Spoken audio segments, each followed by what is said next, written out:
ও চরিত্রহীন মেয়ে আমি কিছুতেই বিয়ে করব না। সুযোগ পেয়ে আপনারা এই চরিত্রহীন মেয়েটি গুছিয়ে দেবেন আর আমি টের পাবো না ভেবেছেন? উঠানের একপাশে মাথা নত অবস্থায় বধূবেশে দাঁড়িয়ে রয়েছে জয়ী।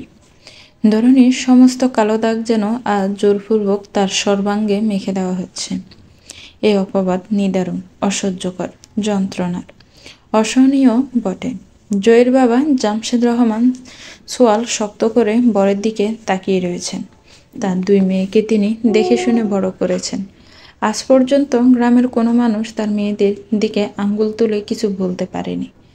সেখানে বিয়ের দিন বর বলছে তার বড় মেয়ে চরিত্রহীন।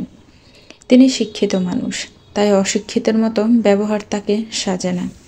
নিজের রাগকে দমিয়ে রাখার চেষ্টা করছেন। তীক্ষ্ণ দৃষ্টিতে তাকিয়ে জিজ্ঞেস করেন, তুমি কিসের ভিত্তিতে আমার মেয়েকে চরিত্রহীন বলছো? কোনো প্রমাণ আছে তোমার কাছে? আলবত প্রমাণ আছে। মেম্বারের ছেলে নিজেই এখানে উপস্থিত আছেন। তাকেই জিজ্ঞেস করুন তার সাথে আপনার মেয়ের প্রেম ছিল নাকি। বরের চটপটে স্বীকারোক্তি। এবার আর জামশেদ রহমান রাগ দমিয়ে রাখলেন না। সজোরে থাপ্পড় বসালেন বরের গালে। হুঙ্কার দিয়ে বললেন, এক্ষুনি বরযাত্রী নিয়ে আমার বাড়ি থেকে বেরিয়ে যাবে। মেম্বারের ছেলের কথা শুনে তুমি আমার মেয়েকে চরিত্রহীন উপাধি দিচ্ছ? আমি যদি পারতাম এখনই তোমার জিভ টেনে ছিঁড়ে ফেলতাম। ছোটোখাটো নয়, বরং বেশ বড়ই ঝামেলা হয়ে যায় বিয়ে বাড়িতে। বরযাত্রীরা চলে গেছে। গ্রামের মানুষ কানাকানি শুরু করে দিয়েছে। তর্ক বিতর্কের কোনো এক পর্যায়ে জরি ঘরে চলে গেছে। তা কেউ খেয়াল করেনি। মেম্বারের বকে যাওয়া ছেলে অনেক আগে থেকে জয়ীকে বিরক্ত করত। ভালোবাসার প্রস্তাব, এমনকি বিয়ের প্রস্তাবও দিয়েছিল। জয়ী কিংবা তার পরিবার রাজি হয়নি, যার ফলস্বরূপ বরযাত্রীকে কান পড়া দিয়ে বিয়ে ভঙ্গ করেছে। গরজ চোখাটে মাথায় হাত দিয়ে বসে পড়েছেন জামশেদ রহমান। ভেতরের ঘর থেকে জয়ের হাউমাউ করা কান্নার শব্দ ভেসে আসছে। আত্মীয় স্বজনরা বলাবলি করছে গ্রামের কোনো এক ছেলের সাথে জয়ের বিয়েটা দিয়ে দিতে। কিন্তু জয় শিক্ষিত মেয়ে, তার উপযুক্ত কোনো ছেলে এই গ্রামে নেই। অন্য গ্রাম থেকেও বিয়ে ভাঙা কোনো মেয়েকে বিয়ে করতে আসার জন্য কোনো ছেলে অগ্রিম হয়ে যায়নি। জ্ঞানশূন্য অবস্থায় তিনি কি করবেন বুঝতে পারছেন না। ছোট বোন জেসমিন রহমান তখন ভাইয়ের পাশে এসে বসেন। বোনকে পাশে পেয়ে এতক্ষণে হাউমাউ করে কেঁদে ওঠেন তিনি। কন্দনরত স্বরে বলেন, এমন কেন হলো জেসমিন? আমার মেয়েটার সাথে এমন কেন হলো?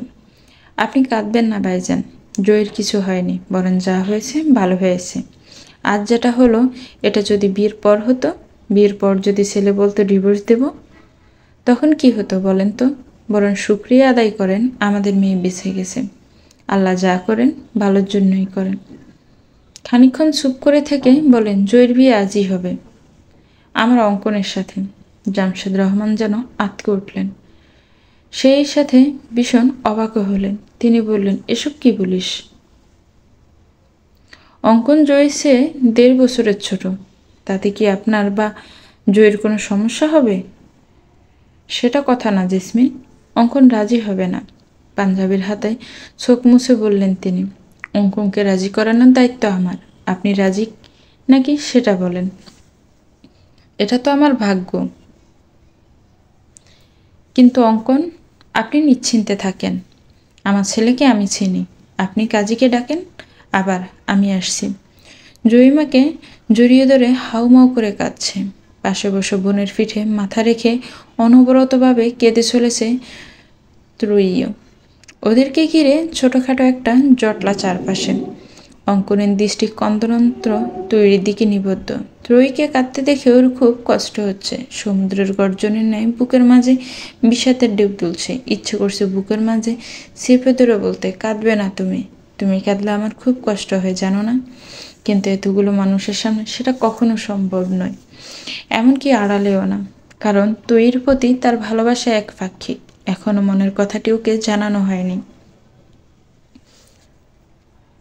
মেয়েটা অনেক স্বপ্নবিলাসী, ডাক্তার হবে, গ্রামের মানুষের সেবা করবে, বাবার স্বপ্ন পূরণ করবে। তাই শত শত ভালোবাসার প্রস্তাব পাওয়া সত্ত্বেও চোখ বন্ধ করে শিশু বেরিয়ে গেছে। তাই তো মনে মনে অঙ্কন পণ করেছেন, যেদিন ত্রয়ী সম্পূর্ণ ডাক্তার হয়ে যাবে সেদিন একটা রিং নিয়ে হাঁটু গেড়ে ওর সামনে বসে বলবে, ত্রয়ী, তোমায় আমি ভীষণ ভালোবাসি, একদম প্রথম থেকে। যখন তুমি কিশোরী, সদ্য ফোটা গোলাপের ন্যায়, তখন যে সম্পূর্ণ নারীতে পরিপূর্ণ হয়েছ তা বুঝে ওঠার আগে থেকেই ভালোবাসি। ভালোবাসি তোমাকে, ভালোবাসি তোমার স্বপ্নকে। অঙ্কন। জেসমিন রহমানের কণ্ঠে নিজের নাম শুনে পিছু ফিরে তাকায় অঙ্কন। চিন্তিত মুখে তিনি চেয়ে আছেন। অঙ্কন এগিয়ে গিয়ে জিজ্ঞেস করে, কিছু বলবে মা? তোর সাথে আমার কিছু কথা আছে, বলো।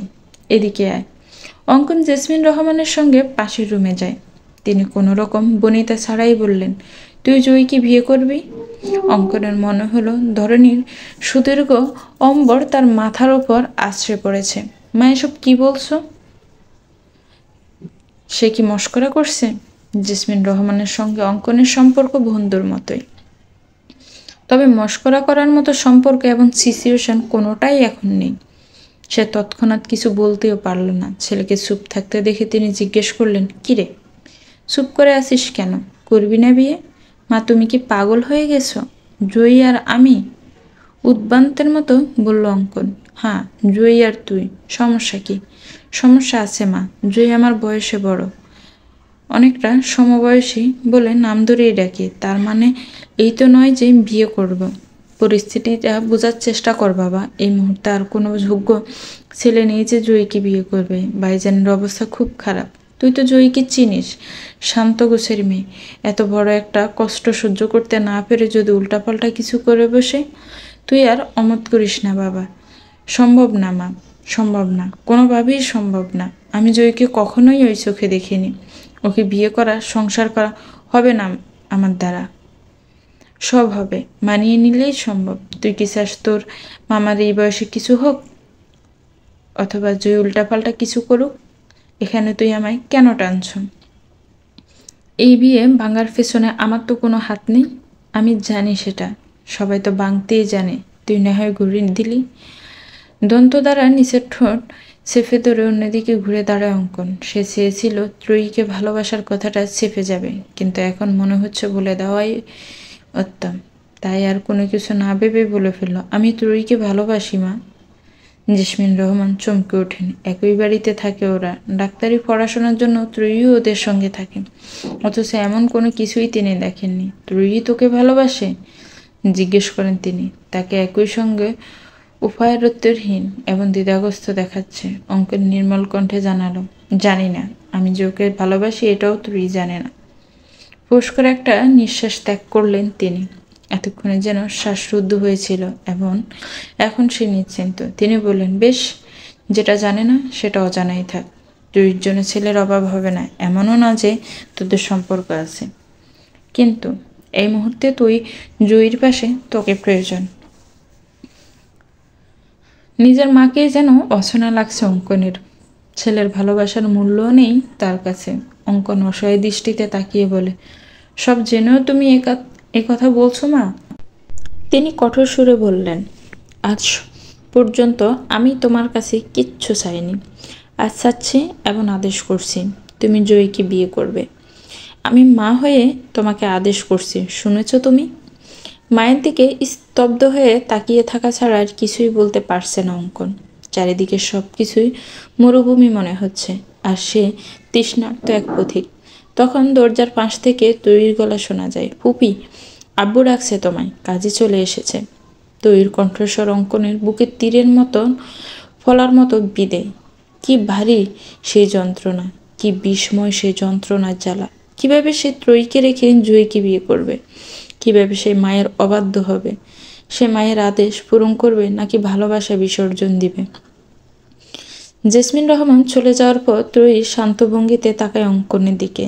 যে দৃষ্টিতে এতক্ষণ বর্ষার জলে টইটুম্বর ছিল, সেই দৃষ্টিতে এখন পরিতৃপ্তির ইচ্ছা। ত্রয়ী বলল, আপনাকে আল্লাহ নিশ্চয়ই দেবদূত হিসেবে পাঠিয়েছিল, নয়তো অফিসের এত কাজের ব্যস্ততা থাকার পরও কেন আপনি বিয়েতে আসতে যাবেন? আল্লাহর অশেষ রহমত। আপনার ঋণ কখনো হয়তো আমরা শোধ করতে পারবো না, চিরদিন ঋণী হয়েই থাকবো। আমাদের পরিবারের সম্মান, আপুর জীবন বাঁচিয়েছেন আপনি। আমি ভীষণ খুশি হয়েছি আপনি আমাদের বিপদে এগিয়ে এসেছেন। ব্যর্থ যোদ্ধার ন্যায় স্তম্ভিত অঙ্কন। সে এসেছিল ত্রয়ীর জন্য। সকল ব্যস্ততাকে এক পাশে ফেলে শুধু কিছুটা সময় হাসি খুশি ত্রয়ীকে দেখবে বলে এসেছিল। আর এই আশাটাই এখন তার কাল হয়ে দাঁড়ালো। ত্রয়ীও ধরে নিয়েছে অঙ্কন বিয়েটা করবে। সে আসলে কি করবে এখন? কি করা উচিত? গুমট অন্ধকারে আজ চাঁদের দেখা নেই। চারিদিকে ঘুটঘুটে অন্ধকার। মাঝে সাঝে ঝিঝি পোকার আওয়াজ শোনা যাচ্ছে। সবচেয়ে বড় রুমটায় অপেক্ষা করছে সবাই। অঙ্কন এখনো আসেনি। জামশেদ রহমানকে চিন্তিত দেখালেও জেসমিন রহমান একদম নিশ্চিন্ত। পাথরের মূর্তির মতো এক ভঙ্গিতে বসে আছে জয়ী। নীরবে চোখ থেকে গড়িয়ে পড়ছে অশ্রুকণা। সেই নিশ্চল। ত্রয়ী শক্ত করে বোনের এক হাত ধরে রেখেছে। আর কতক্ষণ বসে থাকমু? ছেলেরে ডাকেন এবার। কাজীর গলায় বিরক্তি। দেরি হচ্ছে দেখে তার মনে হচ্ছে এবারও বিয়েটা হবে না। জেসমিন রহমান অঙ্কনকে ডাকতে যাওয়ার আগে অঙ্কন নিজেই এসে উপস্থিত হয়। ওই তো অঙ্কন এসে পড়েছে। আয় বাবা, জয়ীর পাশে বস, বললেন তিনি। অঙ্কন সেখানেই দাঁড়িয়ে বলল, আমার কিছু কথা আছে, যেগুলো সকলের জানা প্রয়োজন। কথা পরে বলা যাবে, আগে বিয়েটা হয়ে যাক। বিয়েটা আমি করব না মা। ঘরটায় যতটুকু নীরবতা ছিল এখন তার চেয়েও বেশি নীরব হয়ে গেল যেন। সকলে অবাক হয়ে তাকিয়ে আছে অঙ্কনের দিকে। জেসমিন রহমান ভাবতেও পারেনি এতগুলো মানুষের সামনে অঙ্কন এভাবে তাকে বেইজ্জতি করবে। তিনি চিবিয়ে চিবিয়ে বলেন, এখন মশকরা করার সময় নয় অঙ্কন। একটা মেয়ের লাইফ নিয়ে কথা। এক্সাক্টলি মা। বিয়েটা যে কোনো ছেলেখেলা নয়, এটাই আমি তোমায় বোঝাতে চাই। আমি এই বিয়েতে রাজি না। তোমরা কি একবারও জয়ীর মতামত নিয়েছ? ও এই বিয়েতে রাজি নাকি জানতে চেয়েছ কেউ? সকলে নিরুত্তর। আসলেই কেউ জয়ীর থেকে জানার প্রয়োজন মনে করেনি জয়ী অঙ্কনকে বিয়ে করতে রাজি কিনা।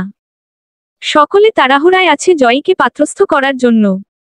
অঙ্কন বলল, বিয়েটা যেহেতু আমরা করব তাই আমাদের মতামতকে সবার আগে গুরুত্ব দেওয়া প্রয়োজন। শুধু বিয়ে করলাম আর সব সমস্যার সমাধান হয়ে গেল না, বরং সমস্যা আরও বেশি বাড়বে। বিয়ের পর প্রতিনিয়ত অশান্তি হবে সংসারে। হয়তো একসময় দুজনেই মানিয়ে নেব, কিন্তু মেনে নিতে পারবো না। মানিয়ে নেওয়া আর মেনে নেওয়া এক বিষয় নয়। অঙ্কনের ভেতর চাপা উত্তেজনা কাজ করছে। জেসমিন রহমান ছেলের সাহস দেখে হতবিহ্বল। আত্মীয় স্বজনদের কাছে ছোট তো হলেনি, এমনকি নিজের ভাইয়ের কাছেও। জয়ী এ পর্যন্ত একটা কথাও বলেনি। চুপ করে আছে পূর্বের ন্যায়। চোখের পানি শুকিয়ে গেছে। জেসমিন রহমান দিগদিশা খুঁজে পাচ্ছেন না। ঠিক কোন কথাটা অঙ্কনকে বললে রাগ মিটবে সেটাও বুঝতে পারছেন না। অপমানে মাথা হেট করে রেখেছেন জামশেদ রহমান। এক প্রত্যাখ্যানের পর আরেক প্রত্যাখ্যান কাম্য ছিল না। যে কষ্ট তিনি নিজে সহ্য করতে পারছেন না, সে কষ্ট জয়ী কিভাবে সহ্য করবে? তিনি ব্যাকুল হয়ে জেসমিন রহমানের উদ্দেশ্যে বললেন, ওকে আর কিছু বলিস না জেসমিন। ভুলটা আমারই ছিল। রাজি হয়ে ভুল আমি করেছি। জয়ীর নিজেরও মতামত নেওয়া দরকার ছিল আমার। না ভাইজান, ওর সমস্যা কি আমার জানতে হবে? কেন ও জয়ীকে বিয়ে করবে না? কোন দিক দিয়ে জয়ী কমর থেকে? ফোঁস করে নিঃশ্বাস ত্যাগ করেন তিনি। ছেলের প্রতি চরম ক্ষিপ্ত এখন। ঠাটিয়ে দুটো চর গালে বসালেও রাগ মিটবে বলে মনে হয় না। সমস্যা বিরাট। জয়ী কোনো দিক থেকেই কম না, সেটা আমিও মানি। সমস্যাটা হলো আমি তো জয়ীকে ভালোবাসি না, আমি ত্রয়ীকে ভালোবাসি। জয়ী যদি ত্রয়ীর বোন না হতো তাহলেও হয়তো আমি বিয়েটার ব্যাপারে ভাবতাম। কিন্তু এক বোনকে ভালোবেসে আরেক বোনকে বিয়ে করা সম্ভব না। ইচ্ছেও হোক বা অনিচ্ছায় ত্রয়ীর সঙ্গে দেখা হবে। আমি সহ্য করতে পারবো না তখন। উপস্থিত সকলে অবাক হয়ে তাকিয়ে রয়েছে অঙ্কনের দিকে। এমনটা তারা কল্পনাও করতে পারেনি। আতঙ্কিত ত্রয়ী স্তব্ধ হয়ে রয়েছে। এসব সে কি বলছে? বোধগম্য হয় না ত্রয়ীর। ত্রয়ী খেয়াল করল জয়ী ওর হাতটা আলগা করে দিয়েছে। জয়ী কি ভুল বুঝেছে? কিন্তু সে তো নিজেও এসব জানত না। খুনাক্ষরেও টের পায়নি কখনো। অঙ্কন বুঝতেও দেয়নি। অনেক হয়েছে, এবার থামো তোমরা। একের পর এক নাটক আর সহ্য হচ্ছে না আমার। তোমরা কি শুরু করেছ? আমায় কি মনে হয় পুতুল? যে পারছো, যাকে পারছো তুলে নিয়ে আসছো বিয়ে করার জন্য, সে রাজি নাকি জানতে চাচ্ছ না? বাবা, তুমি কি করে রাজি হলে? কেন তুমি অঙ্কনের সাথে আমার বিয়ের ব্যাপারে রাজি হয়েছিলে? আর ফুপি, আমি তো তোমার থেকে এটা আশা করিনি। তুমি কি আমায় করুণা করছো? অঙ্কন রাজি না সত্ত্বেও তুমি ওকে জোর করেছো বিয়ের জন্য। তুমি যদি এই কাজটা না করতে তাহলে দ্বিতীয়বারের মতো মানুষের হাসি তামাশার পাত্রী হতে হতো না আমার। অঙ্কন ত্রয়ীকে ভালোবাসে, সেই আমি অঙ্কনকে বিয়ে করব? নিজের বোনের পথের কাঁটা হব? আমি নিজেই করব না এই বিয়ে। আমি কারো পথের কাঁটা হব না। এতক্ষণ নির্বাক থাকা জয়ী মুখ ফুটে এক নিঃশ্বাসে কথাগুলো বলল। ভেতরের সব ক্ষোভ, কষ্ট ঢেলে দিয়েছে কথার মাঝে। ত্রয়ীর হাত ছেড়ে দিয়ে মাথার ঘোমটা একটানে ছুঁড়ে ফেলে ফ্লোরে। যত্নে মাথায় দেওয়া ঘোমটার স্থান হয়েছে এখন মেঝের কাঠের ওপর। লাল টকটকে ঘোমটাটা পড়ে রইল বড্ড অবহেলায়। জিদ্দে বড় ঘর থেকে হনহন করে নিজের ঘরের দিকে পা বাড়ায় জয়ী। যাওয়ার আগে ত্রয়ীকে বলে, তুই বোন হয়েও কাজটা করতে পারলি? সকলকে সুযোগ দিলি আমায় নিয়ে উপহাস করার? ত্রয়ী পেছনে পেছনে যেতে যেতে বলছে, আপু আমায় ভুল বুঝিস না। সত্যিই আমি এসব কিছু জানতাম না। উঠোনের মাঝখান দিয়ে দৌড়ে যাওয়ার সময় ত্রয়ীর পায়ে কাটা ফুটে ওঠে। ওই অবস্থাতেও সে 2 কদম আগায়। তারপর ব্যথায় ককিয়ে উঠে সেখানেই বসে পড়ে। সামনে থেকে দেখতে পায় মুখের ওপর দরজা লাগিয়ে দিয়েছে জয়ী। বড় ঘর থেকে আত্মীয় স্বজনরা বলাবলি করছেন, জামশেদ, তোরে আগেই কইছিলাম মাইয়ারে দূরে পড়তে পাঠাইস না। যা পরাণের কাম নিজের কাছে রাইখাই পড়া। দেখলি তো দূরে দিয়া কি হইল? আত্মীয়র কাছে রাইখাও কি হইল? ওই পোলার লগেই তো প্রেম পীড়িতি করল। শেষে আইসা নিজের বইনের পথের কাটা হইল। পড়া আরো মাইয়ারে ডাক্তারি। উঠানের মাঝামাঝি থাকায় বড় ঘরের কথাও ত্রয়ীর কানে আসে। এছাড়া তারা উচ্চস্বরেই কথা বলছে। জয়ীর বলা কথাগুলোও কানে বাজছে। কাটার আঘাতে হোক কিংবা কথার আঘাতে। ত্রয়ী ফুপিয়ে কেঁদে ওঠে। বিছানার এক কোণে উবু হয়ে শুয়ে আছে ত্রয়ী। চোখের জলে বালিশের এক সাইড ভিজে গেছে। যত ফোঁটা চোখের পানি পড়ছে বালিশ সেটা শুষে নিচ্ছে। নীরবে কাঁদতে কাঁদতে কখনো কখনো ভেতর থেকে বেরিয়ে আসে দীর্ঘশ্বাস। যা হওয়ার ছিল না, তাই হচ্ছে। এমনটা না হলে কি খুব বেশি ক্ষতি হয়ে যেত? ত্রয়ী ঘুমিয়েছিস? কপাটের বাইরে দাঁড়িয়ে জিজ্ঞেস করেন ত্রয়ীর মা। ঘর ঘুটঘুটে অন্ধকার থাকায় তিনি বুঝতে পারছেন না ত্রয়ী ঘুমিয়েছে নাকি জেগে আছে। ত্রয়ী চটপট উঠে বসে হাতে চোখের পানি এবং গালে লেগে থাকা পানি মুছে ফেলে। যথাসম্ভব কণ্ঠ এবং নিজেকে স্বাভাবিক করে বলে, জেগে আছি মা। তিনি ঘরে এসে লাইট জ্বালান। ত্রয়ীর দিকে শান্ত দৃষ্টিতে কয়েক সেকেন্ড তাকিয়ে থেকে বিছানায় বসেন। খুবই শান্তভাবে জিজ্ঞেস করেন, কবে থেকে তোদের সম্পর্ক? মায়ের কণ্ঠে চাপা বিষাদের সুর, অবিশ্বাসের রেশ। ত্রয়ীর কষ্ট হয়। ধরে আসা কণ্ঠে বলে, আমাদের মধ্যে কোনো সম্পর্ক নেই মা। আমায় বিশ্বাস করো একটাবার। অঙ্কন ভাই যে আমায় পছন্দ করে আমি নিজেও জানতাম না। একই বাসায় থাকলেও আমাদের কথা হতো খুবই কম। বলতে পারো হতোই না তেমন। তার সাথে আমার দেখা হতো শুধু রাতে খাওয়ার টেবিলে। মাঝে মাঝে তো তাও হতো না। পড়ার চাপের জন্য পড়ে খেতাম। ছুটির দিনটা বাড়িতে থাকলেও আমি বইয়ের মাঝেই ডুবে থাকতাম। তুমি যদি আমার কথা বিশ্বাস করে না থাকো তাহলে ফুপিকে ফোন করো। জিজ্ঞেস করে দেখো আমি তোমাকে কিছু মিথ্যে বলেছি কিনা। আকস্মাৎ কান্নায় ভেঙে পড়েন মা। ফুপিয়ে ফুপিয়ে বলেন, এরকমটা কেন হলো রে ত্রয়ী? আমি তো কখনো কল্পনাও করিনি এমন দিন আসবে, যেদিন আমি নিজের মেয়েদের অবিশ্বাস করব। ভাগ্য আমাকে কোথায় এনে দাঁড় করাল? ত্রয়ীর বলার মতো কোনো ভাষা নেই। ঠোঁট চেপে সে নিজেও কাঁদতে শুরু করে। তার নিজের কাছেও এখন পর্যন্ত ঘটে যাওয়া সব ঘটনা অবিশ্বাস্য লাগছে। মা চোখের পানি মুছে বললেন, যা হওয়ার হয়েছে। দেখি আল্লাহ কি চান। তুই আর রাত জাগিস না, ঘুমিয়ে পড়। কথা শেষ করে তিনি লাইট অফ করে দিয়ে ঘর থেকে বের হয়ে যান। কান্নার দমক বেড়ে যায় ত্রয়ীর। আজ যদি এই ঘটনা না ঘটতো তাহলে রাতটা অন্যরকম কাটত। মা পাশে শুয়ে চুলে বিলি কেটে দিতেন। এটা প্রতিবারই হয়। যতবার ত্রয়ী ঢাকা থেকে গ্রামে বেড়াতে আসে এবং যতদিন থাকে ততদিন মা ত্রয়ীর সঙ্গে ঘুমায়। মাথায় হাত বুলিয়ে দেয়, চুলে বিলি কেটে দেয়। কিন্তু আজ সেসব দিন অতীত তো বটেই, রূপকথার গল্পও মনে হচ্ছে। সময় কত দ্রুত বদলে যায়। কয়েক সেকেন্ডের ব্যবধানেই পাল্টে যেতে পারে পুরো জীবন। সব জীবন রঙিন সুতোয় বাঁধে না, কিছু জীবন কাচের মতো ভেঙে গুড়িয়ে যায়। মোরগের ডাকে সকালের ঘুম ভাঙে ত্রয়ীর। বেশ রাত করে ঘুমানোর ফলে মাথাটা ঝিমঝিম করছে। কিন্তু রুটিন মাফিক প্রতিদিন ত্রয়ী 6টা বাজে উঠে বলে আজও 6টা বাজেই ঘুম ভেঙেছে। কিছুক্ষণ চুপ করে বিছানায় বসে থাকে, তারপর হেলতে দুলতে ঘর থেকে বের হয়। কলপারে গিয়ে মুখ ধুয়ে নেয়। জয়ীর ঘরের দরজা এখনো বন্ধ। মা রান্নাঘরে মাটির চুলায় রান্না বসিয়েছেন। ত্রয়ী ঘরে না গিয়ে আগে রান্নাঘরে যায়। মাকে ডাকার সঙ্গে সঙ্গে মা চমকে ওঠেন। শাড়ির আঁচলে চোখ মুছে বলেন, হ্যাঁ বল, তুমি কাঁদছ? আমার আর কান্না। তুই এত সকালে উঠেছিস কেন? আর একটু ঘুমাতি। প্রতিদিন এই সময়েই উঠি, তাই অভ্যাস হয়ে গেছে। ঘরে মুড়ি আছে, গুড় আছে, রুটি কলা আছে, ফল আছে, কি খাবি খা। কিছু খাবো না। মা, আমি আজ ঢাকায় চলে যাই। কেন? পড়ার অনেক চাপ এখন। কয়েক মাস পরই ফাইনাল পরীক্ষা। যত তাড়াতাড়ি যাব তত ভালো। ছুটি নিয়েছিলি কয়দিনের? 5 দিন। আচ্ছা, তোর বাবা আসুক। ত্রয়ী উঠে ঘরে ফিরে আসে। মায়ের শুকনো মুখ দেখতে ভালো লাগছে না। আত্মীয়রা সব রাতেই চলে গেছে। অঙ্কনরা আছে নাকি নেই সেটা জানে না ত্রয়ী। ঘরের মাঝখানে পাটাতনের কাঠের ওপর সে বসে পড়ে। সে দোষী নয়, তবুও পরিস্থিতির শিকার হয়ে নিজেকে দোষী মনে হচ্ছে। জামশেদ রহমান ঘরে প্রবেশ করে দেখেন মন মরা হয়ে ত্রয়ী হাঁটুর ওপর মাথা রেখে বসে আছে।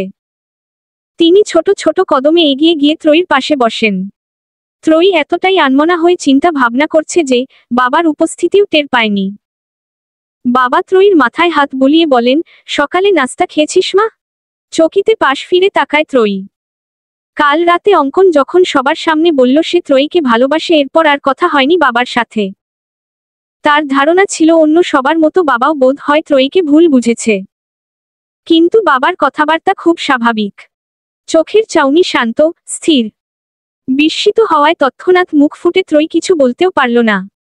শুধু দুপাশে মাথা নাড়াল, যার অর্থ সে খায়নি। এ কথা শুনে বাবা স্মিতহাস্যে বললেন, কেন? ঢাকা শহরের নাস্তা ছাড়া গ্রামের নাস্তা মজা লাগে না? বাবার কথা শুনে মনে হচ্ছে কাল রাতে যেন কিছুই হয়নি। সবটাই ত্রয়ীর কল্পনা মাত্র।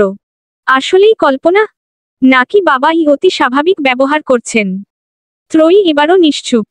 বাবাই বললেন, কালকের ঘটনা নিয়ে মন খারাপ? এবার মুখ খুলল ত্রয়ী। বলল, অন্য সবার মতো তুমিও কি আমায় ভুল বুঝেছ বাবা? তুমি কি আমায় বিশ্বাস করো না? তুমিও কি ভাবো আমি আপুর পথের কাঁটা? ও কথা বলে না মা, আমি বিশ্বাস করি। আমার মেয়েকে আমি চোখ বন্ধ করে বিশ্বাস করতে পারি। কারণ তোদের বোনকে আমি নিজ হাতে গড়েছি, নিজ হাতে মানুষ করেছি। গ্রামের সবাই তোদের বাবাকে আদর্শ শিক্ষক বলে জানিস তো? সেই বাবার আদর্শে তোরা আদর্শিত হয়েছিস।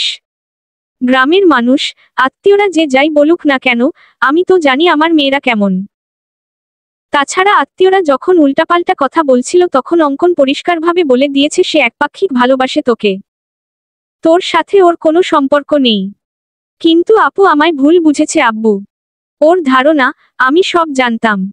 আপু আমার ওপর রাগ করে আছে। ওর কথায় মন খারাপ করিস না রে মা। মেয়েটার মানসিক অবস্থা বুঝতেই তো পারছিস। পরিস্থিতির শিকার জয়ী। ভুলটা আমারই। ওকে অঙ্কনের বিষয়টা আগে জানানোর প্রয়োজন ছিল। কথা বলতে বলতে কান্নায় ভেঙে পড়েন তিনি। পাঞ্জাবির হাতায় চোখ মোছেন। উঠোন থেকে তখন জয়ীর কণ্ঠস্বর ভেসে আসে। সে বেশ জোরেই শব্দ করে বলে, মা রান্না কি হয়নি এখনো? না হলে যা আছে খেতে দাও, আমার দেরি হয়ে যাচ্ছে। জামশেদ রহমান আর ত্রয়ী ঘরের দরজায় গিয়ে দাঁড়ান। জয়ী একবার শুধু ওদের দিকে দৃষ্টিপাত করে মায়ের দিকে তাকায়। মা রান্নাঘর থেকে বেরিয়ে এসে জিজ্ঞেস করেন, কোথায় যাবি তুই? স্কুলে। প্রাইভেট পড়া আগে, তারপর ক্লাস। মা অবাক হয়ে জিজ্ঞেস করেন, তুই আজ স্কুলে যাবি? হ্যাঁ, যাব। কেন, নিষেধ আছে?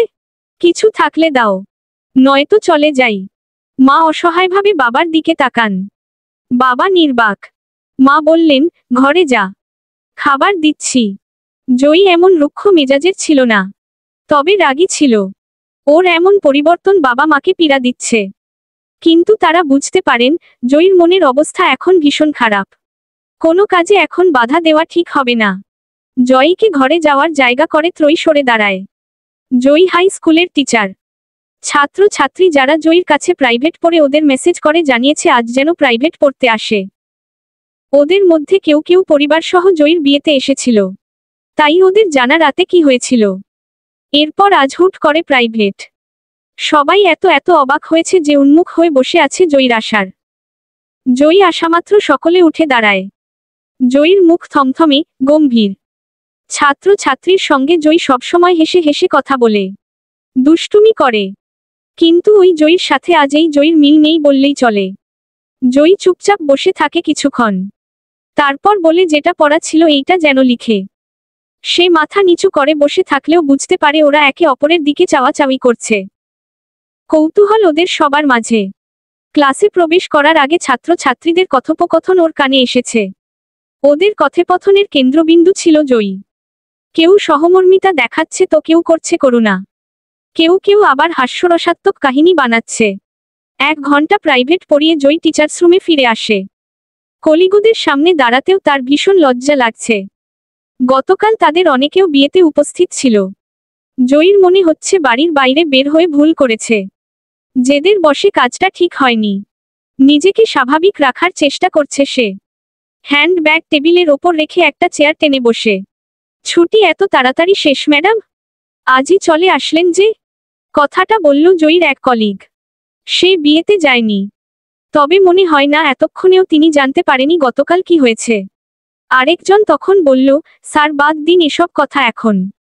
কেমন আছেন জয়ী ম্যাম? তিনি বিয়েতে এসেছিলেন, সাহায্য করলেন নাকি করুণা বোঝা গেল না। জয়ী মাথা নাড়িয়ে বলল, ভালো। স্কুলে সকলের বাঁকা চোখে তাকানো, স্কুলে কেন এসেছে আজ জিজ্ঞেস করা, সম্মুখে দাঁড়িয়ে সমবেদনা দেখানোর নাম করে টিটকারি করা, মজা করা, এসব কিছু জয়ীকে তিক্ত করে তুলছে। দম বন্ধ হয়ে আসছে তার। টিফিন টাইমে কাউকে কিছু না জানিয়েই জয়ী স্কুল থেকে চলে আসে। বাজারের, দোকানপাটের দোকানদার, কয়েকজন রিকশাওয়ালা কমবেশি সবাই জয়ীকে চেনে। তারা ওকে দেখেই কানাকানি করছে, ফিসফিস করে কথা বলছে। কোনো কিছুই জয়ীর দৃষ্টি অগোচর হয় না।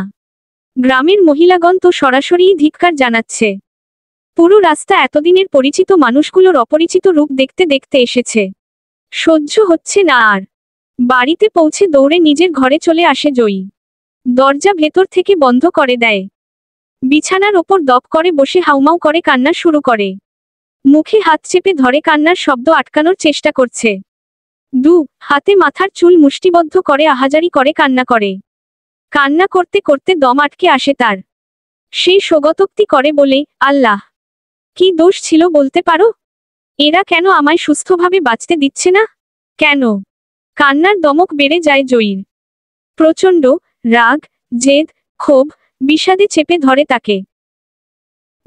হাতে চোখের জলের স্রোত মোছার চেষ্টা করে আলনার ওপর থাকা একটা ওড়না টেনে নেয়। যতবার চোখের পানি মুছছে ততবার পানিতে ভরে যাচ্ছে চোখ। একটা চেয়ার নিয়ে খাটের ওপর ওঠে সে। ফ্যানের সাথে খুব শক্ত করে ওড়না বাঁধতে শুরু করে। মুক্তি দিয়ে যাবে সে সবাইকে। এ কষ্ট, এ দহন অসহ্যকর বেদনাদায়ক। বাইরে থেকে হট্টগোলের আওয়াজ শোনা যাচ্ছে। জয়ীর মা কলপারে পা পিছলে পড়ে গেছেন। তার চিৎকারের দমকে বাড়ির সবাই এবং আশেপাশে যারা ছিল তারা দৌড়ে এগিয়ে আসে। পা মুচকে গেছে। সবাই ধরাধরি করে ঘরে নিয়ে যায়। জামশেদ রহমান ত্রয়ীকে বললেন, জয়ীর ঘর ভেতর থেকে লাগানো। স্কুল থেকে এসেছে বোধ হয়, ওকে ডেকে নিয়ে আয় তাড়াতাড়ি। ত্রয়ী মায়ের পাশ থেকে উঠে জয়ীর ঘরের কাছে যায়। দরজায় বেশ কয়েকবার করাঘাত করেও কোনো সাড়াশব্দ পাওয়া যায় না। ত্রয়ী এবার চুপ হয়ে যায়। ভেতর থেকে কেমন যেন একটা শব্দ আসছে। পূর্বের তুলনায় এবার আরো জোরে জোরে করাঘাত শুরু করে ত্রয়ী। ফলাফল শূন্য। আশঙ্কা জাগে মনে। দৌড়ে ঘরের পেছনের জানালার কাছে চলে যায়। ধাক্কা দিতেই ভেজিয়ে রাখা জানালাটা খুলে যায়। জয়ী ফ্যানের সাথে ঝুলছে, পা ছুড়াছুড়ি করছে। ত্রয়ী এ দৃশ্য দেখে হতভম্ব হয়ে যায়। গলা দিয়ে কোনো শব্দ বের হচ্ছে না, হাত পা কাঁপছে সমানে। প্রথমে একটা ফাঁকা চিৎকার দেয়, এবার গগনবিদারী চিৎকার করে জামশেদ রহমানকে ডাকেন। ত্রয়ীর এমন চিৎকার শুনে জামশেদ রহমান সহ আরো কয়েকজন এগিয়ে আসেন। উঠানে এসে শুনতে পায় ত্রয়ী চিৎকার করে কাঁদছে। শব্দ অনুসন্ধান করে ঘরের পেছনে এসে দেখতে পায় ত্রয়ী জানালায় থাকা বাঁশের গ্রিলগুলো খোলার চেষ্টা করছে। উদ্ভ্রান্তের মতো আচরণ করছে ত্রয়ী। কি হয়েছে মা, এমন করছিস কেন? বলতে বলতে জামশেদ রহমান ত্রয়ীর কাছে এগিয়ে যায়। দৃষ্টি আপনা আপনি জানালা দিয়ে ঘরের ভেতর প্রবেশ করে। ত্রয়ীর মুখ ফুটে কিছু বলা লাগে না। এবার তিনি নিজেও চিৎকার শুরু করেন। সবার উদ্দেশ্যে চিৎকার বলেন, দরজা ভাঙো, তাড়াতাড়ি সবাই দরজা ভাঙো। কয়েকজন শক্তিসামর্থ্য তরুণেরা দরজায় ধাক্কায়। ভেতরে ছিটকিনি ধাক্কার দমকে ঢিলে হয়ে খুলে যায়। সঙ্গে সঙ্গে জামশেদ রহমান হুড়মুড়িয়ে ভেতরে ঢোকেন। জয়ীর দু পা নিজের কাঁধের ওপর রাখেন। ইতিপূর্বে জামশেদ রহমানকে কেউ কখনো কাঁদতে দেখেনি। আজ সে বাচ্চাদের মতন কাঁদছেন। বাকিরা তাড়াতাড়ি করে ফ্যানের থেকে ওড়নাটা খুলে ফেলল। জয়ী বার দুয়েক কাশতে আরম্ভ করে এবং শরীরটা নিস্তেজ হয়ে বাবার কোলে ঢলে পড়ে। ত্রয়ী জয়ীর পালস চেক করে। নাকের কাছে হাত রাখে, নিঃশ্বাস নিচ্ছে। তারপর সবাই মিলে হাসপাতালে নিয়ে যায়। হাসপাতালের বিছানায় নির্বাক অন্তঃসারশূন্য হয়ে শুয়ে আছে জয়ী। কারো সঙ্গেই কোনো কথা বলছে না। মরতে গিয়েও সে মরতে পারল না। নিজেকে ধিক্কার জানাচ্ছে সে। মৃত্যুও কি তাকে ঘৃণা করে? যদি নাই করত তবে সে কেন মরতে পারল না? এই জীবনের মূল্য যে একদম নেই। একদম না। গুটি গুটিয়ে পায়ে ত্রয়ী ভেতরে এসে জয়ীর পাশে বসে। জয়ী একবার তাকিয়েই মুখ ফিরিয়ে নেয়। ত্রয়ীর কষ্ট হয়। ফোনটা জয়ীর পাশে বেডে রেখে জয়ীর হাত ধরে আকুতি করে বলে, আপু, আপুরে, তুই এখনো আমার ওপর রাগ করে আছিস? তুই কেন এই কাজটা করতে গিয়েছিলি? জয়ী আস্তে কিন্তু দারাজ গলায় বলল, ত্রয়ী, রাগ যদি তোর একার ওপর হতো তবে সেটা মিটিয়েই নিতাম। আমি পারছিলাম না নিজের সাথে যুদ্ধ করে ভালো থাকতে। ত্রয়ীর ফোন বেজে ওঠে তখন। ফোনের স্ক্রিনে লেখা, অঙ্কন ভাই। জয়ী এবং ত্রয়ী দুজনেই ফোনের দিকে তাকায়।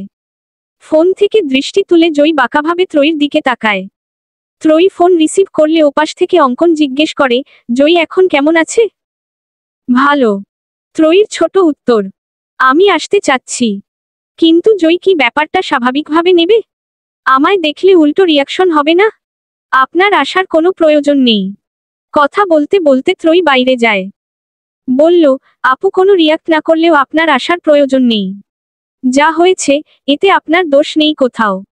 কোনোভাবে নিজেকে দোষারোপ করারও প্রয়োজন নেই। ভাগ্যে হয়তো এমন কিছুই লেখা ছিল। আমি জানি ত্রয়ী, মুখে যত কিছুই বলো না কেন মনে মনে আমার ওপর রেগে আছো। আসলে পরিস্থিতি এমন ছিল যে কোনো কিছু না ভেবেই বলে দিয়েছিলাম আমি তোমায় ভালো। সম্পূর্ণ কথা বলার পূর্বেই ত্রয়ী বাধা দিয়ে বলল, অঙ্কন ভাই, যা হওয়ার হয়েছে। অতীত ঘেঁটে লাভ নেই। তবে একটা কথা বলি, আপনার শুভাকাঙ্ক্ষী হয়েই বলছি, আমায় ভুলে যান। আপনার ভালোবাসা শুধু যদি আমি কেন্দ্রিক হয় তবে সেই ভালোবাসা কোনোদিনও পূর্ণতা পাবে না। আমার অপরাধ? কোনো অপরাধ নেই। আপুকে যেমন আপনি কখনো ওই নজরে দেখেননি, আমিও আপনাকে কখনো সেই নজরে দেখিনি। দয়া করে এটা ভাববেন না আমি আপুর হয়ে রিভেঞ্জ নিচ্ছি। আমি শুধু সত্যটাই বলছি। তবে এই কথা সত্য, এই ঘটনা না ঘটে ডাক্তার হওয়ার পর যদি বাবা বলতো আপনায় বিয়ে করতে তাহলে হয়তো আমি বিনা বাক্যেই রাজি হতাম। কারণ ডাক্তার হওয়ার স্বপ্ন ব্যতীত আমার জীবনে কোনো স্বপ্নপুরুষ ছিল না। তবে আমি দুঃখিত, এখন আমি নিরুপায়। ত্রয়ী, ভালো থাকবেন। আল্লাহ হাফেজ। অঙ্কনকে আর কিছু বলার সুযোগ দিল না ত্রয়ী। লাইন কেটে দিল। জয়ীর কাছে ফিরে গেল আবার। এবার জয়ী নিজ থেকেই কথা বলল।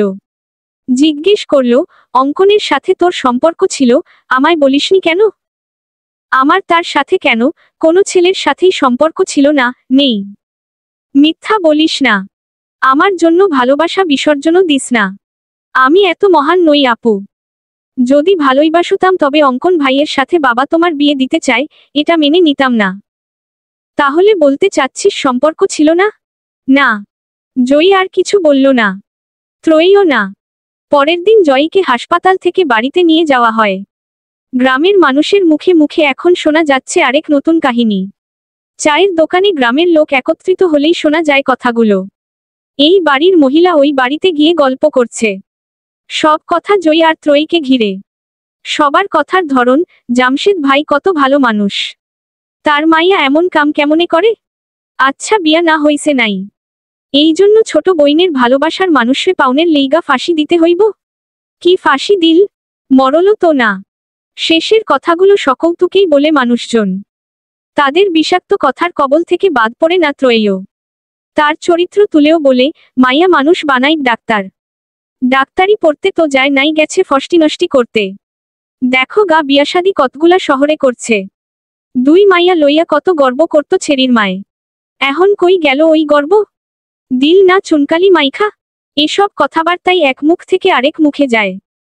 একজনের বলি আরেকজন আরও একটু মশলা মিশিয়ে অন্যজনকে শোনায়। সব কথাই জয়ী, ত্রয়ী এমনকি জামশেদ রহমানের কানেও আসে। জামশেদ রহমান বাজারে চায়ের দোকানেও যান না এখন। না, সম্মুখে কেউ কিছু বলে না, কিন্তু ওই যে লোকে বাঁকা চোখে তাকায়, আড়ালে কথা বলে, এসব সহ্য করা বড় কষ্টের। একদিন, দুদিন, 3 দিন সহ্য করলেও এরপর মাত্রা ছাড়িয়ে যায়। সুযোগ পেলে কেউই কথা শোনাতে ছাড়ছে না। যারা কোনোদিন মুখের ওপর কোনো কথা বলতে পারেনি, তারাও এখন বাড়ি বয়ে এসে কথা শুনিয়ে যায়। বাদ যায় না আত্মীয় স্বজনরাও। তাদেরকেও গ্রামবাসীদের নানান রকম কথা শুনতে হয়। যার ঝাল এসে তারা জামশেদ রহমান এবং মায়ের ওপর উঠায়। জামশেদ রহমান আর সহ্য করতে পারলেন না। হার্ট অ্যাটাক করে বসলেন একদিন। কাকে আপনারা পথের কাঁটা বলবেন? জয়ীকে? ত্রয়ীকে? নাকি এই সমাজের বিষাক্ত মানুষরূপী কীটগুলোকে? সময়টা শীতকাল। শীতের ঠান্ডা বাতাসের দাপটে টিকে থাকা মুশকিল। হাড় হিম হয়ে আসে। গায়ে গরম কাপড় থাকা সত্ত্বেও শীত মানছে না। শহরের তুলনায় গ্রামে বরাবরই শীত বেশি থাকে। এবারও তার ব্যতিক্রম হয়নি। উঠানে এসে দাঁড়ালেই দাঁতে দাঁতে বাড়ি লাগে, ঠিক এতটাই শীত। সময়ের স্রোত নদীর মতোই। কিভাবে যে এর মাঝেই 2.5 বছর কেটে গিয়েছে বুঝতেই পারেনি কেউ। জামশেদ রহমান রান্নাঘরের একপাশে বসে আছেন গুটিসুটি হয়ে। গলায় মাফলার পেঁচানো আর শরীরে চাদর। ত্রয়ী ঘড়ি দেখতে দেখতে ঘর থেকে বের হয়। শীতের কুয়াশা মাথায় নিয়েই তাকে অনেকটা পথ চলতে হবে। যেতে হবে হাসপাতালে। ত্রয়ী এখন একজন সফল ডাক্তার। কত দায়িত্ব তার। ব্যস্ত সময় পার করতে হয়। জামশেদ রহমানের উদ্দেশ্যে ত্রয়ী বলল, বাবা আমি হাসপাতালে যাচ্ছি। ঘড়ি থেকে চোখ তুলে বাবার দিকে তাকাতেই তার 2 হাত আপনা আপনি কোমরে চলে যায়। 2 হাত কোমরে রেখে ত্রয়ী রাগী রাগী গলায় বলল, তোমার কি একটুও ভয় করে না? জামশেদ রহমান জানেন ত্রয়ী কেন বকছে। তার কারণটা আহামরি কিছু না হলেও ত্রয়ীর কাছে বিশাল। মেয়ে যে তার ডাক্তার। তিনি বাচ্চাদের মতো মুখটা দুঃখী দুঃখী করে বলেন, আবার কি করেছি মা? ঢং। কি করেছো জানো না? এত শীত এখন। তার মধ্যে তুমি একটা চাদর গায়ে দিয়ে বসে আছো। কই একটা চাদর? দেখ, মাফলারও আছে গলায়। গলার মাফলারটি দেখিয়ে বললেন তিনি। ত্রয়ী কপট রাগ দেখিয়ে বলল, তুমি কি আর শোধরাবে না? শুধরালে কি আর প্রতিদিন তুই আমায় বকবি? বাপ মেয়ের খুনোশুটি দেখে মুচকি মুচকি হাসছে মা। হরহামেশাই জামশেদ রহমান ত্রয়ীর কাছে বকা খাবেন এবং সেটা ইচ্ছে করেই। না হলে নাকি তার দিনটাই খারাপ যায়। ত্রয়ী যখন শাসন করে তখন জামশেদ রহমানও যেন 5 বছরের বাচ্চা বনে যান। ত্রয়ী আর কিছু না বলে ঘরে চলে যায়। একটা সোয়েটার নিয়ে এসে সেটা পরিয়ে দিতে দিতে বলে, তোমায় বলতে বলতে আমি জানি কবে পাগল হয়ে যাব। লোকে কি বলবে বলো তো? বলবে, মেয়ে ডাক্তার হলে কি হবে? নিজের বাবাকেই সুস্থ রাখতে পারে না। আমার মেয়ে লোকের কথার ধার ধারে না, সেটা আমি ছাড়া আর ভালো কে জানে? এ কথার শেষে গভীরভাবে বাবার দিকে দৃষ্টিপাত করে ত্রয়ী। সত্যিই তো, বাবার অজানা নয় এই বিষয়টা। তৎক্ষণাৎ সম্বিত ফিরে পেয়ে মানকি টুপি পরাতে পরাতে বলে, দেরি হয়ে যাচ্ছে আমার। এ কি রে, মানকি টুপিও পরতে হবে? অসহায়ভাবে বললেন তিনি। ত্রয়ী মেকি ধমক দিয়ে বলল, হুম। একদম চুপ।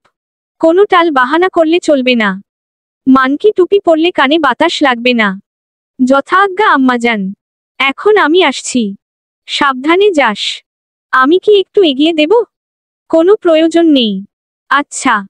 সুবোধ বালকের ন্যায় ঘাড় নাড়লেন তিনি। ত্রয়ী জানে, বারণ করা সত্ত্বেও বাবা পিছু পিছু আসবে লুকিয়ে। এটাও নতুন নয়, অনেক আগে থেকেই হয়ে আসছে। ত্রয়ী মুচকি মুচকি হাসে। টিচার্স রুমে বসে সকালের পত্রিকা পড়ছিল জয়ী। পত্রিকা পড়া তার অভ্যাস নয়। কলেজে এসে সময় কাটাতে পড়ে। এই কলেজের সমাজকর্মের শিক্ষক হয়ে জয়েন করেছে 1 বছর হবে। পত্রিকার একটা শিরোনামে জয়ীর চোখ আটকে যায়। সুনামগঞ্জ জেলায় বিয়ের দিন বিয়ে ভেঙে যাওয়ায় তরুণীরা আত্মহত্যা। বিস্তারিতও পড়ে জয়ী। যা বুঝল, বিয়ে ভাঙার কষ্টের চেয়েও গ্রামবাসীর নানান ধরনের কথা সহ্য করতে না পেরেই মেয়েটি আত্মহত্যা করেছে। জয়ীর বুকের গহীন থেকে দীর্ঘশ্বাস বেরিয়ে আসে। মনে পড়ে যায় সেদিনের কথা। যদি আজ সে পৃথিবীর বুকে বেঁচে না থাকতো, তাহলে তাকে নিয়েও হয়তো এমন একটা শিরোনাম তৈরি হতো। সেদিনের পর জয়ীর পথচলাটা এত সহজ ছিল না, বরং বেঁচে থাকাটাও তার কাছে অভিশাপ বলে মনে হতো। গ্রামের মানুষ, সমাজের মানুষ যেন পণ করে বসেছিল, কিছুতেই তারা জয়ীকে বাঁচতে দেবে না। না, তারা জয়ীকে প্রাণে মারবে না, মারবে কথার আঘাতে। মরে গেলে তো বেঁচেই গেল, কিন্তু এই গ্রামবাসীর কথা শোনা, অপমান, লাঞ্ছিত হওয়া এসবের পর জয়ীর মনে হতো সে ঠিক বেঁচে নেই, একদম জীবন্ত লাশের মতো। সে চুপ ছিল, নীরব রেখেছিল নিজেকে, গুটিয়ে নিয়েছিল সবার থেকে। কিন্তু বাবার হার্ট অ্যাটাক তাকে আরেকটা ধাক্কা দেয়। সে বুঝে যায়, শুধুমাত্র তার জন্যই আজ বাবার এই পরিস্থিতি। আরও একবার সে বোকার মতো সিদ্ধান্ত নেয়। হ্যাঁ, দ্বিতীয় সিদ্ধান্ত আত্মহত্যাই ছিল। তার বোধবুদ্ধি ছিল না তখন, নির্বোধ ছিল, একদম নির্বোধ। কেননা জ্ঞানী ব্যক্তি, বুঝদার ব্যক্তি কখনো আত্মহত্যার পথ বেছে নেয় না। জয়ী নিঃসন্দেহে এখন বুঝদার ব্যক্তি, কারণ আগের সেই বোকামির কথা মনে পড়লে সে নিজেকে নির্বোধ বলে গালি দেয়। আফসোস লাগে, কি করে সে এই কাজগুলো করতে গিয়েছিল। তখন আশার আলো হয়ে আসে ত্রয়ী। প্রথমবারের মতো দ্বিতীয়বারও আল্লাহ ত্রয়ীকেই পাঠায়। তবে এবার সে কান্নায় জড়িত ত্রয়ীকে দেখেনি, দেখেছে এক কঠোর ত্রয়ীকে, যার মাঝে নতুনভাবে বাঁচার, প্রতিবাদ করার, সমাজকে বুড়ো আঙুল দেখানোর উদ্যম ছিল, সাহস ছিল। শুধু আগে কোথায় যেন একটা অদৃশ্য দেয়াল ছিল। বাবার হার্ট অ্যাটাকের পরই এই দেয়ালটা ভেঙে চুরে যায়, যার ফলে দেখা মেলে নতুন ত্রয়ীর। এক হাতে সে বাবা আর জয়ীকে সামলিয়েছে, অন্য হাতে সমাজকে ঠেকিয়েছে। জামশেদ রহমান কিছুটা সুস্থ হওয়ার পর বাজারে যান, সঙ্গে ছিল ত্রয়ী। তখনও পর্যন্ত গ্রামবাসীর কানাঘুষা বন্ধ হয়নি। তখন তারা আরও একটা টপিক পেয়ে যায়। লোক দেখানো কষ্ট দেখিয়ে তারা আফসোসের স্বরে বলে, কত আদর যত্ন কইরাই না মাইয়া দুইডারে মানুষ করছিল মাস্টার সাহেব, আর আইজ হেই মাইয়া গো কারণেই হার্ট অ্যাটাক করল। বাঁচব না তো, এমনই কি মানুষ বাঁচে? এসব কথা যে ওদের কানে আসতো না তা নয়, সবই শুনত, তবুও চুপ থাকতো সময়ের অপেক্ষায়। চায়ের দোকান থেকে ডাক দেন প্রতিবেশী এক চাচা। সেখানে আরও অনেকেই উপস্থিত ছিলেন। অনিচ্ছা প্রকাশ করলেন না জামশেদ রহমান। সেখানে গিয়ে বেঞ্চের খালি জায়গায় বসলেন। যে ডাক দিয়েছিল সে জিজ্ঞেস করল, এখন কেমন আছো? শরীর কেমন? জামশেদ রহমান মাথা নাড়িয়ে বললেন, আলহামদুলিল্লাহ, আল্লাহ রহমতে ভালো আছি। ভালো থাকলেই ভালো। তা তোমার বড় মাইয়া এখন আর পাগলামি করে নাকি? বিয়া শাদি দিয়া ফালাও, আর ঘরে রাইখা কি হইব? আমার হাতে একটা ভালো পাত্র আছে, আগে একটা বিয়া করছিল, ওই বউ নাই। ছেলে ধনী আছে, বিশাল জমি জমা আছে। তুমি বললে ছেলেরে আসতে কই? কি কও? বিরক্তিতে মুখ তেতো হয়ে আসে জামশেদ রহমানের। তিনি মনে মনে কিছু বলার জন্য প্রস্তুত হচ্ছেন। তখনই ত্রয়ী বলল, আসসালামু আলাইকুম চাচা। প্রথমেই মাফ চেয়ে নিচ্ছি বড়দের মাঝে কথা বলার জন্য, কিন্তু একদম চুপ থাকতেও পারলাম না। আপনার পাত্রর বর্ণনা শুনে মনে হলো আপনি আসলে মেয়ে নয়, কোনো পণ্য ক্রয় করার বিষয়ে কথা বলছেন। আমার আপু তো পণ্য নয়, রক্তে মাংসে গড়া মানুষ। তাহলে অর্থের হিসাব কেন আসছে? তাছাড়া মেয়ে আমাদের পরিবারের, চিন্তাও আমাদের। আপনাদের এত টেনশন দেখে সত্যিই আমি আপ্লুত। আপনার ঘরে না একটা মেয়ে আছে? শুনেছি পড়ালেখায় নাকি গণ্ডমূর্খ। এটা কিন্তু আমার কথা নয়, আপনারই মতো অনেকে বলে। তো যা হোক, ওই মেয়ের এই ছেলের সাথে বিয়ে দিয়ে দেন। ভালো পরামর্শ দিলাম। চাচা তেলে বেগুনে জ্বলে উঠলেন। এতগুলো মানুষের সামনে হাঁটুর বয়সী এক মেয়ে তাকে অপদস্থ করেছে, এটা তিনি কিছুতেই মানতে পারছেন না। তিনি প্রায় চেঁচিয়ে বললেন, জামশেদ মাইয়ারে দেখি বেয়াদব বানাইছ। এই মাইয়া লইয়া এত গর্ব? ডাক্তার বানাইবা? ঘেচু হবে। কোনোদিনও তোমার এই স্বপ্ন পূরণ হইব না। জামশেদ রহমান বেঞ্চ থেকে উঠে দাঁড়ালেন। ত্রয়ীর মাথায় হাত বুলিয়ে বললেন, কেন যে তুই এই বেয়াদবিগুলো আগে করিসনি মা? সকলে অবাক হয়ে তাকিয়ে আছেন। এমন উত্তর কেউই প্রত্যাশা করেনি। বাকিদের কাছে যেটা অপমান, জামশেদ রহমানের কাছে সেটা প্রতিবাদ। যাওয়ার পূর্বে ত্রয়ী বলে গেল, আল্লাহ সহায় থাকলে একদিন ঠিকই ডাক্তার হব। অসুস্থ হলে তখন আমার কাছে আসিয়েন, ফ্রিতে চিকিৎসা করাবো। আপনাদের মতো নিন্দুক, কূটনৈতিক মানুষজন এত দ্রুত মরে গেলে ভালো মানুষগুলো শিক্ষা নেবে কিভাবে বলুন? তাই চিকিৎসা ফ্রিতেই করাবো। এরপর ত্রয়ী বাবার হাত ধরে চলে যায়। ব্যাগ ভর্তি বাজার নিয়ে বাড়ি ফিরে। এ কথাও গ্রামে রটে যায়। লোকে ত্রয়ীর বদনাম করে, কুৎসা রটে, বেয়াদব বলে। এতে ত্রয়ী বা তার পরিবার ধার ধারে না। কেউ কিছু বলতে আসলে প্রতিবাদ করে ত্রয়ী। ভয়ে কেউ কিছু বলতেও যায় না। জয়ীর কানেও কথাটা আসে। সে ভাবে, ত্রয়ী যদি বাবার সম্মানের জন্য, বোনের সম্মানের জন্য প্রতিবাদ করতে পারে তাহলে সে নিজে কেন তার জন্য প্রতিবাদ করতে পারবে না? ত্রয়ীর এই প্রতিবাদী পরিবর্তন করেছিল জয়ীকে।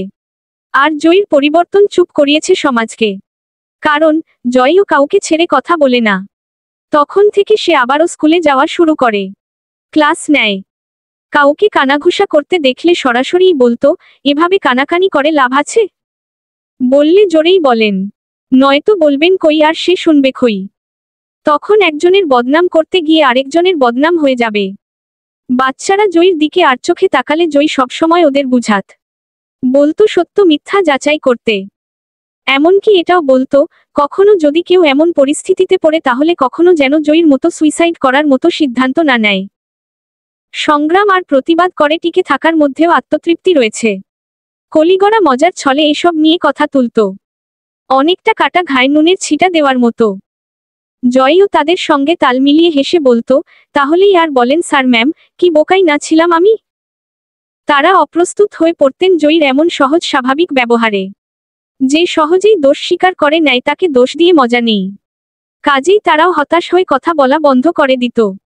আরে ম্যাম, 1 পৃষ্ঠা আর কতবার পড়বেন? অনেকক্ষণ যাবৎ জয়ীকে আনমনে 1 পৃষ্ঠার দিকে তাকিয়ে থাকতে দেখে প্রশ্নটি করল মনোবিজ্ঞান বিভাগের টিচার রিয়াদ আহমেদ। জয়ী সচকিত হয়ে বলল, আসলে ভাবছিলাম কিছু। এত মনোযোগ দিয়ে? কিছু কথা থাকে যেটাতে মনোযোগ দেওয়া লাগে না, আপনা আপনিই মনোযোগ চলে আসে।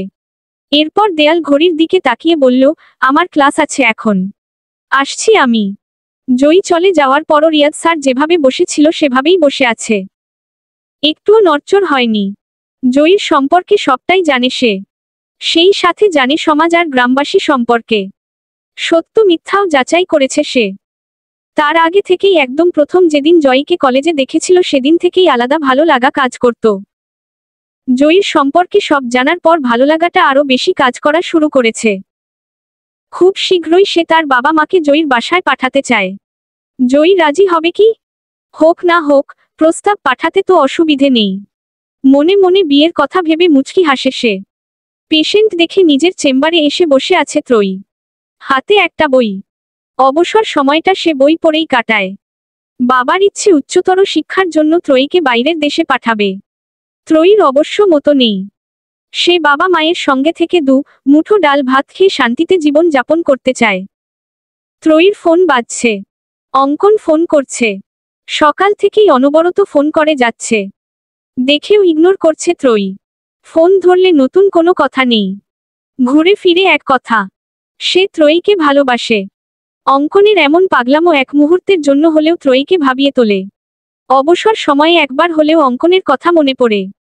সঙ্গে সঙ্গে নিজের মনকে কন্ট্রোলে এনে নেয়। ত্রয়ীর এই গুণটা বেশ ভালো।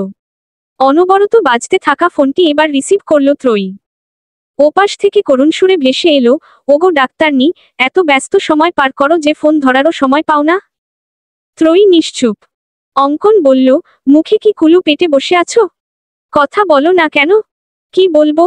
আমি শিখিয়ে দেব। আজ আপনাকে খুব খুশি মনে হচ্ছে। বাহ, ডাক্তারনি দেখি আজকাল মনও পড়তে পারে। খুশি তো বটেই। ভালো। শুধু ভালো? আর কি? জিজ্ঞেস করবে না কেন এত খুশি? বলেন। ধুর, রসকস নাই একদম মনে। আচ্ছা শোনো, গ্রামে আসছি আজকে। ও, কখন? রওনা দিয়েছি। গাড়িতে আছি এখন। আচ্ছা সাবধানে আসবেন। আরে শোনো, ব্যস্ত নাকি তুমি? না, ফ্রি আছি। বলেন। তুমি এত কম কথা বলো কেন?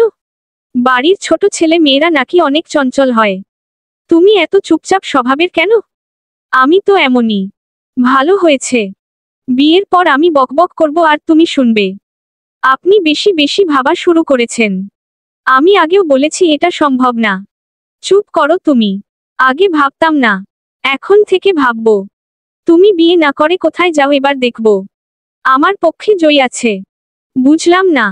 বুঝতে হবে না, শুধু এইটুকু বলি, বিয়েতে তোমায় রাজি করানোর দায়িত্ব জয়ী নিয়েছে।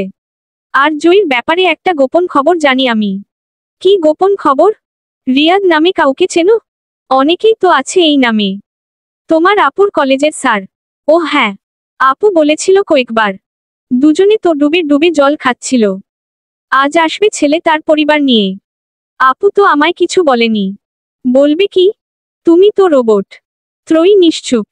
অঙ্কন বলল, আচ্ছা রাখছি তাহলে। অনেকক্ষণ বিরক্ত করলাম। বাকিটা বাড়িতে ফিরে। আল্লাহ হাফেজ। শোনো শোনো, বলেন। ভালোবাসি ডাক্তারনি। ত্রয়ী এবারও নিশ্চুপ। ওপাশ থেকে অঙ্কনের হাসির শব্দ শোনা গেল। তার পরপরই লাইনটা কেটে গেল। Ma'am busy? আসবো? চেম্বারের দরজায় দাঁড়িয়ে বলল জয়ী। মুখে প্রশস্ত হাসি। ত্রয়ী হেসে ফেলল। বলল, অবশ্যই। আপনার জন্য সব ব্যস্ততা বাদ। চাপা মারিস না তো আর। এখন যদি কোনো পেশেন্টের ডাক পড়ে তাহলে তুই দৌড়ে চলে যাবি আমি জানি। ভেতরে আসতে আসতে বলল জয়ী। ত্রয়ীর সামনের চেয়ারটাতে বসল। জয়ী এখন সবসময়ই হাসি খুশি থাকে, তবে আজকে বেশিই খুশি। তবে কি অঙ্কনের বলা কথাটাই সত্যি? একবার কি জিজ্ঞেস করবে? না, থাক। বলার হলে আপুই বলবে। জয়ীর মুখ দেখেই বোঝা যাচ্ছে কিছু বলতে চাচ্ছে সে। ত্রয়ী সেই অপেক্ষাতেই আছে। জয়ী এবার প্রফুল্ল হয়ে টেবিলের ওপর হাত রেখে বলল, তোকে একটা কথা বলবো ত্রয়ী। কি কথা? রিয়াদের কথা বলেছিলাম না, সে আজ বিয়ের প্রস্তাব নিয়ে আসবে। এজন্যই কি তুমি এত খুশি? জয়ী উত্তরে হাসল। ত্রয়ী জিজ্ঞেস করল, আচ্ছা আপু, এর আগে তুমি কাউকে ভালোবাসোনি? না, এমনকি যার সাথে আমার বিয়ে ঠিক হয়েছিল তাকেও না। আল্লাহ যা করেন ভালোর জন্যই করেন রে ত্রয়ী। তা তো অবশ্যই। তোকে কত কথা শুনিয়েছিলাম, কষ্ট দিয়েছিলাম। আমার ওপর তোর কখনো রাগ হয়নি? না, কারণ আমি জানতাম যেদিন তুমি নিজেকে সামলিয়ে নিতে পারবে সেদিন নিজেই ভুল আর সঠিকের মাঝে তফাৎ খুঁজে পাবে। যদি কষ্ট পেয়ে থাকিস মাফ করে দিস বোন। তুমি কি আজই শ্বশুরবাড়ি যাওয়ার পরিকল্পনা করেছ? না মানে, যেভাবে মাফটাফ চেয়ে নিচ্ছ। টিপ্পনি কেটে বলল ত্রয়ী। জয়ী চোখ বড় বড় করে বলল, আমার সাথে বিটলামি না। তোমাকেও বাড়ি থেকে বের করার ব্যবস্থা খুব শীঘ্রই করব আমি। কচু। তুই কচুরডগা। এভাবে বোনের কিছুক্ষণ ঝগড়া চলে। দুপুরের পর দুজনে একসাথেই বাড়িতে ফিরে। এখন আর কেউ ফিসফিসিয়ে ওদের বদনাম করে না। লাভ হয় না যে, গায়েই মাখে না। এখন আনমনেই ওইসব লোকদের মুখ থেকে বেরিয়ে আসে, মেয়ে দুটোর দম আছে। এখন অপছন্দ করার মানুষের চেয়ে পছন্দ করে এমন মানুষের সংখ্যাই বেশি। সমাজের নীতিই এটা। যখন তোমার সময় খারাপ যাবে তখন তারা চেষ্টা করবে টেনে হিঁচড়ে আরো নিচে নামানোর জন্য। খুব কম সংখ্যক মানুষই সহযোগিতার হাত বাড়িয়ে দেয়। আর যখন সময় ভালো যাবে তখন পাশে মানুষের সংখ্যাও বাড়বে। তথাকথিত আছে, পায়ের নিচে মাটি শক্ত হলে কাঁধে হাত রাখার মানুষের অভাব হয় না। ওদেরও এখন অনেক মানুষ পছন্দ করে, যেচে কথা বলে। ভালো ভালো ঘর থেকে বিয়ের প্রস্তাব আসে। স্বাভাবিক। অন্যদের মতো সমাজের চাপাকলে পড়ে ওরা দুমড়ে মুচড়ে যায়নি, বরং জেগে উঠেছে, সংগ্রাম করেছে। সমাজকে বুড়ো আঙুল দেখিয়ে বলে দিয়েছে, তোমরা সমাজের কীট। সমাজকে কলুষিত করেছে তোমাদের মতোই মানুষগুলো। আজকাল ভালো মানুষদের জন্য সমাজ মানে আতঙ্ক।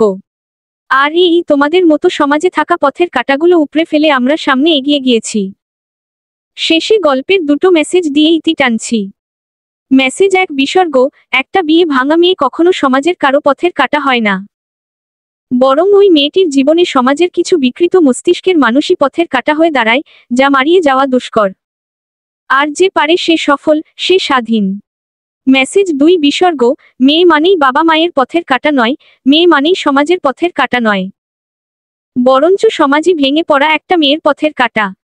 মেয়ে মানে আত্মত্যাগী, মেয়ে মানে রাজকন্যা, মেয়ে মানে বাবা মায়ের ভরসা। সমাপ্ত।